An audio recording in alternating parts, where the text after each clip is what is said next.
Hello and welcome back to my channel. This week we are going with a user request. So someone commented on one of my old videos that they'd like to know more about the QuickBooks to ConnectWise integration.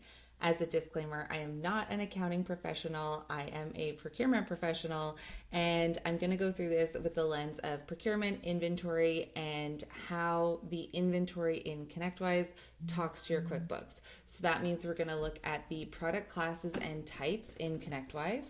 We're going to take a very quick look at GL mappings. If you want a more in-depth video on GL mappings, let me know.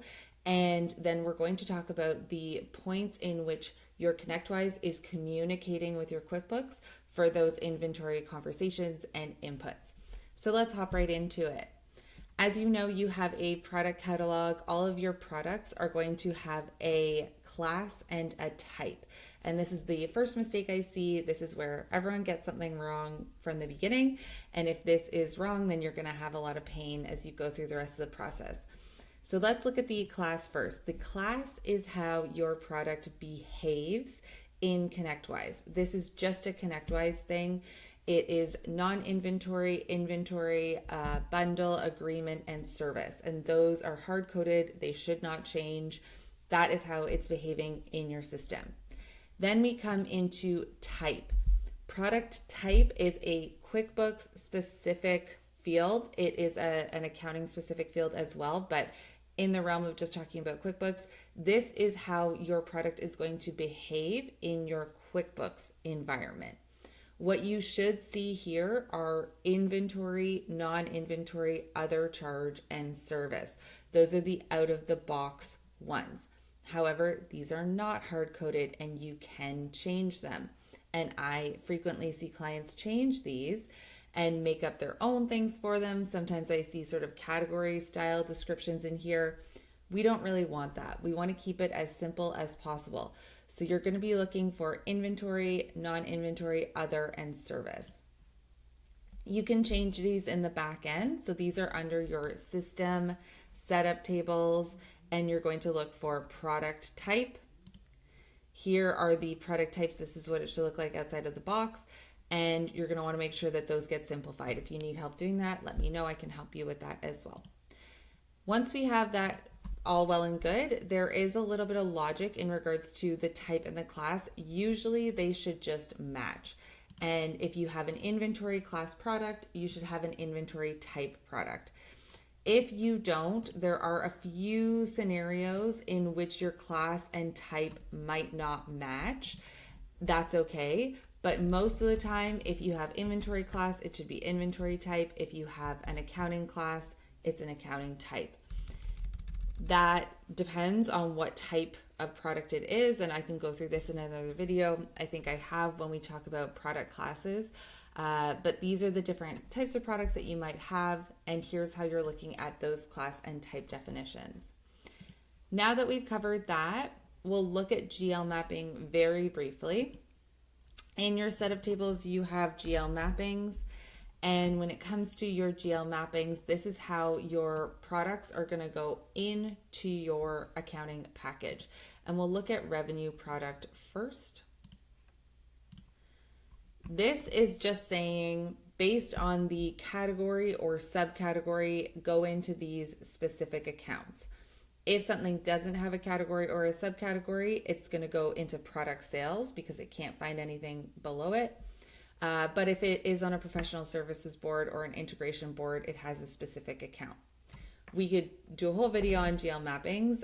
The most important thing to note is that when we're looking at categories and subcategories, those have nothing to do with that product type. So the product type is the most important thing that you can do when you're setting up a product. The category and subcategory guides your product into your accounting package, but the type defines how it's going to behave. Now, how does it actually go into your accounting package? So everything is going to go through the accounting interface, and there are 3 points in which your inventory can be pushed into your QuickBooks. The first is when you receive a product. So when you receive a product, you are going to get a receiving record, and that is going to create a packing slip with a receipt saying that you've received a product. If we look at this, we'll see that it's going in for some revenue product. If this was an inventory type product, it would also have a cost of goods associated with it. This one doesn't. It's a non-inventory type product, so it doesn't have it. But you will be able to push the information at the first point when a product gets received. If you're not batching your procurement over, if you have all unposted procurement, your two systems aren't talking to each other. So there's nothing happening from this procurement that's going into your QuickBooks. This should be blank. It should be updated on a regular basis. And that's going to push in the information into your QuickBooks, letting QuickBooks know that you have inventory on hand or that you've received inventory you've purchased for a job.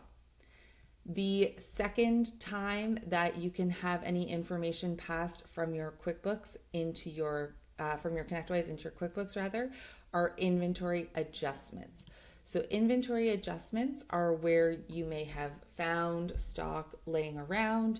There might have been stock that got returned from a project and you'd like to bring it back into inventory. When you do this and you create and close an inventory adjustment, you're going to see this adjustment line.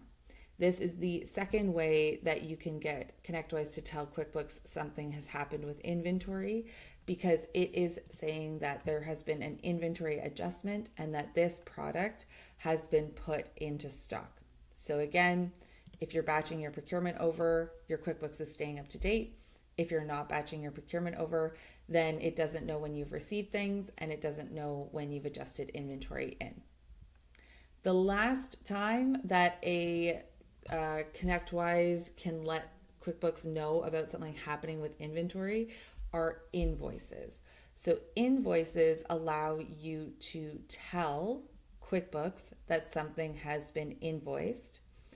And what that does is it's going to create an invoice with those products on it. So we have products here. If we look at the GL entries, we can see that there have been hardware sales associated with this.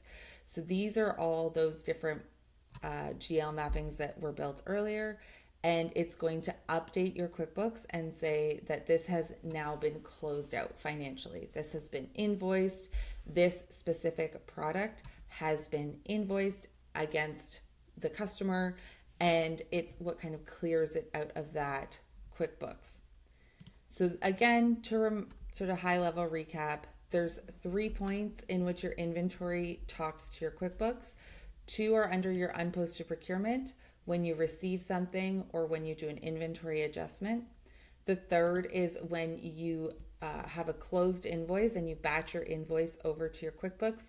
If there are products on that invoice, it will update your QuickBooks with those inventory items as well. This is a pretty quick high level. So if you have additional questions, please let me know. If you want to go into the product classes as well. And this is also something that I help out with. So if you need my services, check out my website and we can go through it one-on-one.